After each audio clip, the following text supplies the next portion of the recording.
आर्थिक राजधानी मुंबई की बीएमसी के लिए हो रहे चुनावी संग्राम में उद्धव और राज ठाकरे के साथ बीजेपी नेताओं की तरफ से भी खूब सियासी बाण चलाए जा रहे हैं। जहां एक और उद्धव और राज ठाकरे मराठी मानुष के अस्तित्व की लड़ाई इसे बता रहे हैं और शिंदे फडणवीस पर मराठी और मुंबई विरोधी होने का आरोप लगा रहे हैं, तो वहीं शिंदे और फडणवीस ने दोनों भाइयों के गठबंधन को कंफ्यूज और करप्शन का गठबंधन बताते हुए पलटवार किया है।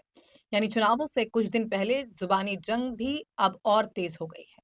वहीं सीएम फडणवीस के बयान से एक नया घमासान भी शुरू हो गया है। महाराष्ट्र के मुख्यमंत्री देवेंद्र फडणवीस ने कहा कि मुंबई की जो समझ बाला साहेब ठाकरे को थी, अन्य किसी को नहीं है, लेकिन उनका जन्म भी मुंबई में नहीं हुआ था। फडणवीस ने ये बात मनसे अध्यक्ष राज ठाकरे द्वारा उन्हें बाहरी बताने के जवाब में कही गई है।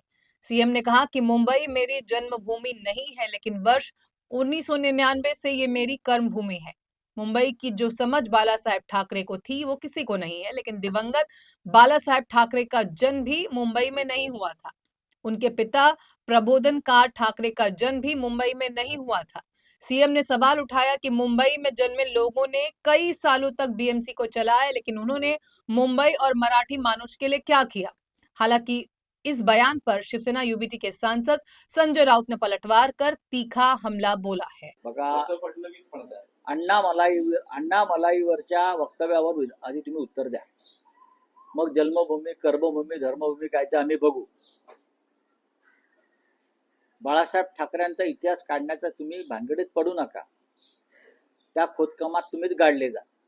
फडणवीस साहेब, तुमचा स्टार प्रचारक मुंबईत येऊन तुमच्या थोबाडीत मारून गेला अण्णा मलाई, बरं का. आता तुम्ही त्याच्या लुंगीमध्ये तोंड लपवणार आहात का? सांगा ना. मुंबई महाराष्ट्राची नाही, ही सुरुवात जे आम्ही म्हणतोय मुंबई तोडण्याचा प्रयत्न सुरू आहे भाजपचा, ही चाचपणी आहे.